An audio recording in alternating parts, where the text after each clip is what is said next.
A partir desse momento, estaremos transmitindo para a comunidade espírita de Ponte Nova e região, palestra realizada por Maria José Lisboa, com o tema Bem-aventurados os brandos e pacíficos, da Fraternidade Espírita Irmão Fritz.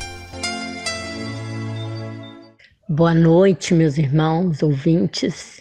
O tema que escolhemos para hoje refletirmos um pouco é uma bem-aventurança de Jesus. Bem-aventurados aqueles que são brandos e pacíficos. Em São Mateus, capítulo 5, versículo 5, está registrado: Bem-aventurados aqueles que são brandos, porque eles possuirão a terra. E em São Mateus, capítulo 5, versículo 9, Bem-aventurados os pacíficos, porque eles serão chamados filhos de Deus.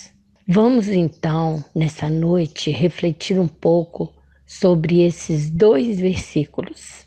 Por que será que, tendo dito para renunciar aos bens deste mundo e prometendo-os do céu, agora Jesus diz que possuirão a terra? No capítulo 9 do Evangelho segundo o Espiritismo, Kardec nos esclarece dizendo que, à espera dos bens do céu, o homem tem necessidade dos da terra para viver.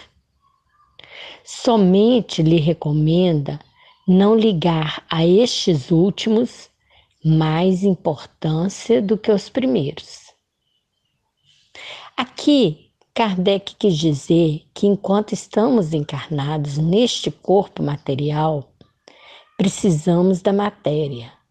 Já sabemos que tudo isso é transitório. O que permanece é o espírito.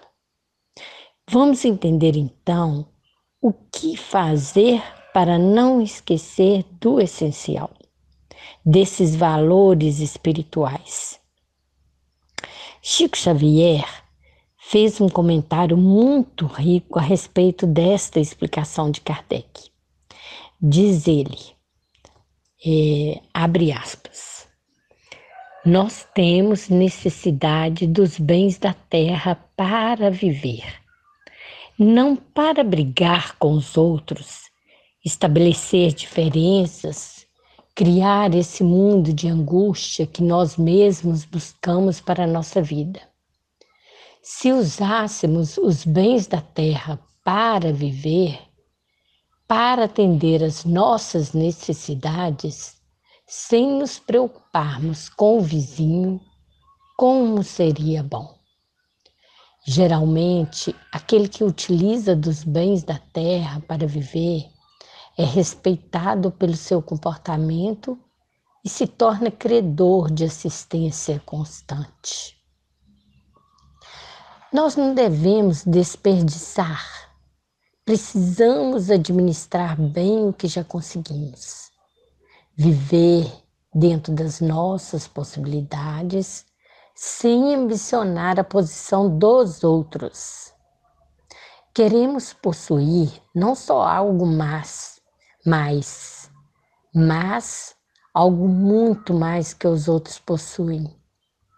Queremos um estoque no campo dos bens terrestres. Quando os bens terrestres nos são emprestados para viver. Esta ânsia de querermos mais e mais nos faz cair em emoções violentas, porque fomos prejudicados em 10, quando temos 900 oportunidades, esquecemos as bênçãos e fixamos a cabeça naquilo que não nos pertence. Essa insatisfação diante da vida, esse anseio de mais e mais, nos coloca à mercê de emoções muito fortes. Tudo que criamos para nós, que não temos necessidade, se transforma em angústia, em depressão.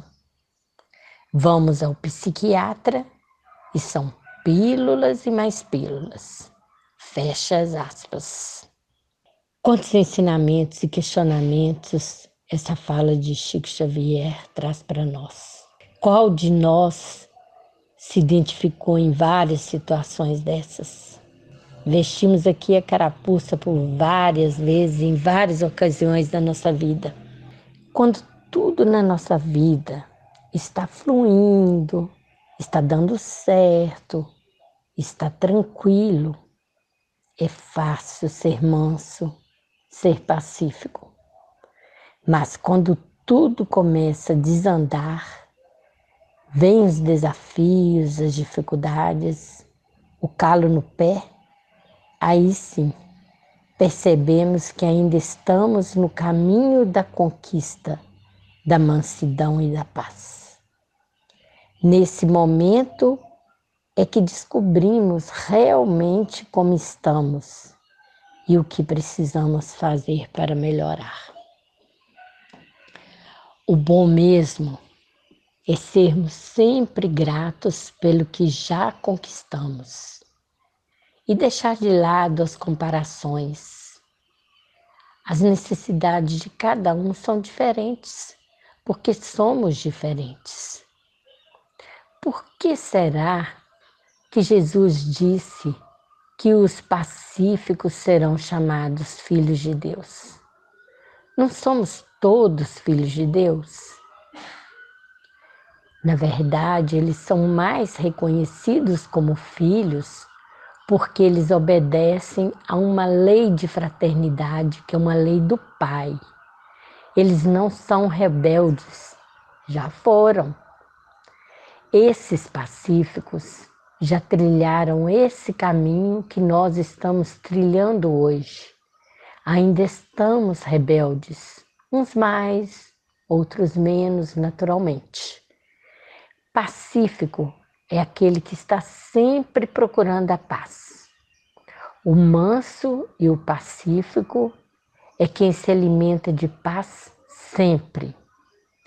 Ser brando e pacífico não quer dizer que devemos nos acomodar perante as coisas ruins.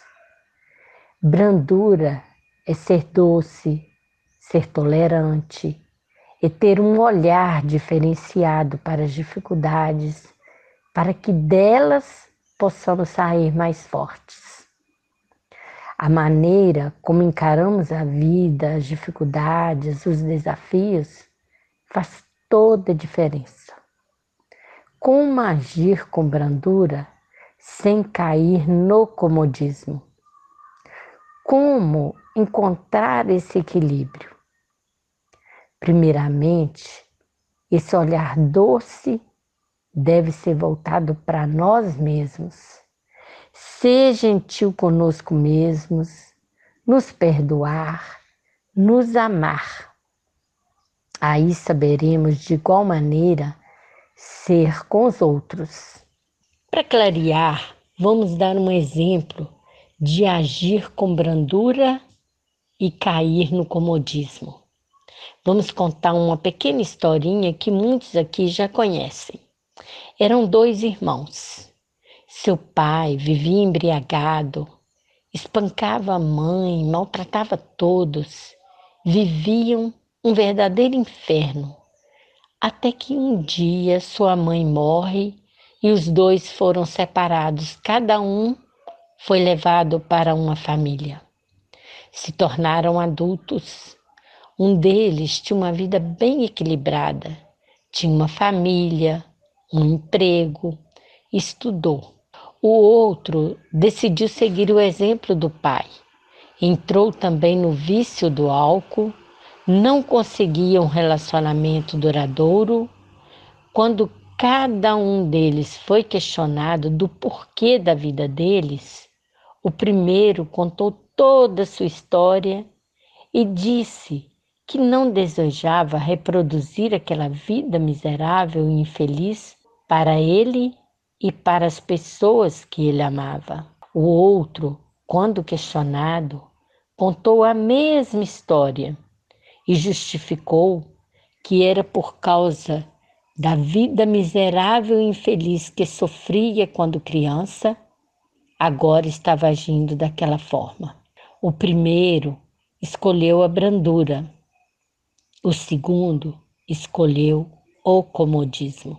Nos amar é isso, é fazer boas escolhas para nós, ter esse olhar positivo, ter clareza do que realmente é melhor para nós. Hoje, o objetivo do Espiritismo é auxiliar no nosso progresso moral. A doutrina espírita não retira problemas e dores do nosso caminho, mas explica o porquê das coisas e ensina-nos a ter discernimento. É uma melhoria constante. Vamos despertando através desses conhecimentos, descobrindo o que podemos melhorar em nós mesmos e o que não pode ser mudado. Reparou como que essa bem-aventurança tem muito a ver com o conviver, com o relacionar? É para isso que reencarnamos, para consertar muitos equívocos e para aprender a amar cada vez mais e mais. Às vezes nos deparamos com algumas atitudes, pensamentos, falas nossas muito parecidas com os do tempo de Jesus, lembrando que já se passou mais de 2000 anos. Estou aqui me referindo ao coletivo. Vamos fazer uma autoanálise do nosso dia a dia. Quem de nós, ao assistir uma matéria violenta na TV ou na internet, não faz seu comentário e seu julgamento de imediato, mesmo que em pensamento? Vamos pensar. Como nós julgamos? Quem de nós nunca cometeu uma agressão verbal? Quem de nós nunca deixou por algum tempo, pelo menos, de conversar ou se dirigir a algum ente querido? Como eu me comporto no trânsito, como pedestre ou como motorista? Na fila do supermercado, sou paciente? Faço comentários maldosos? Penso coisas boas? Na fila do hospital, observo como estão meus pensamentos e sentimentos? Com os mais idosos, como me comporto? Com os flanelinhas e vendedores de balas nos sinais? Com os mendigos? Na fila do banco? Nos transportes coletivos e tantas outras coisas. Percebem quantas coisas precisamos aprimorar? Como livrar desses comportamentos, às vezes inconscientes e bastante danosos para nós?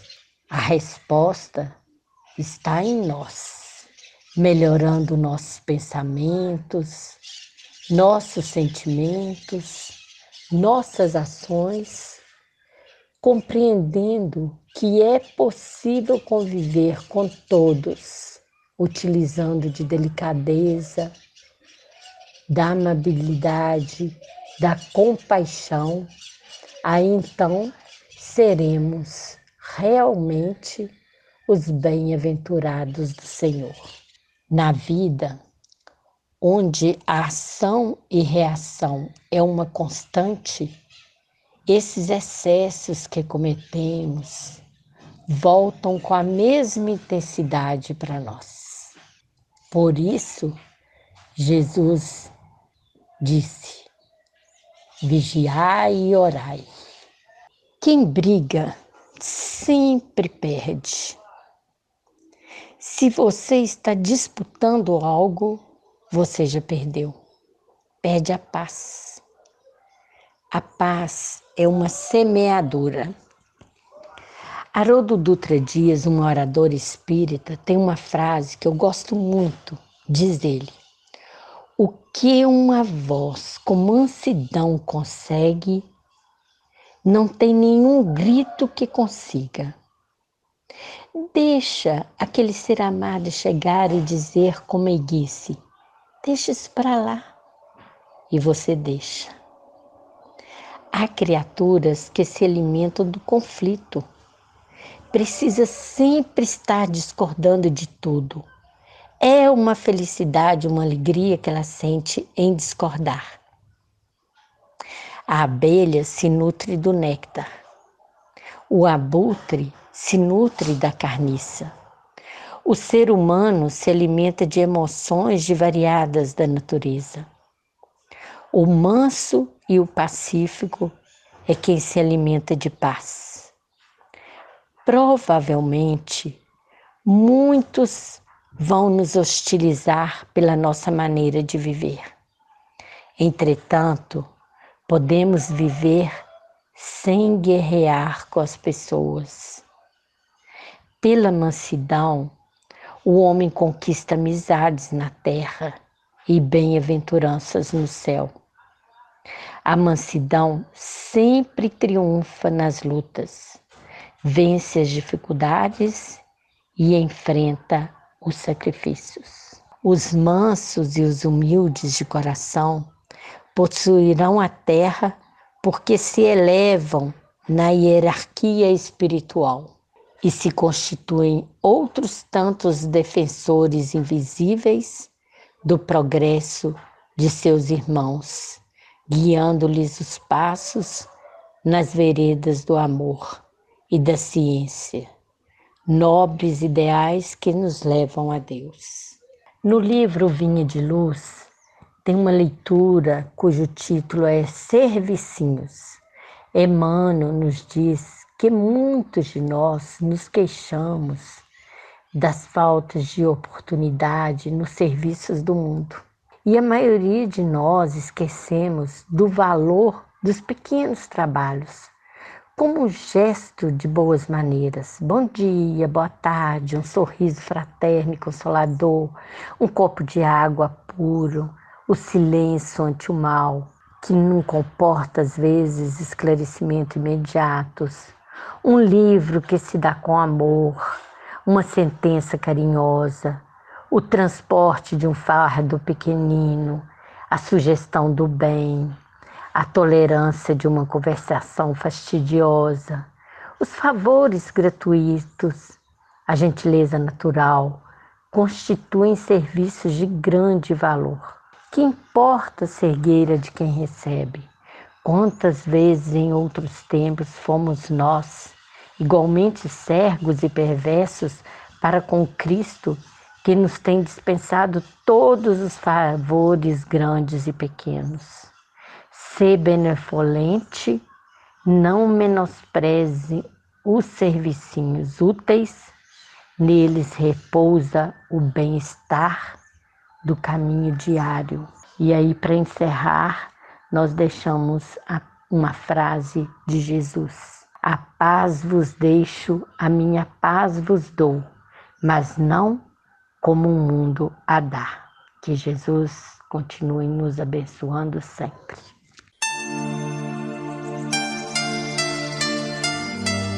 Termina aqui a palestra da Fraternidade Espírita Irmão Frites. Boa noite.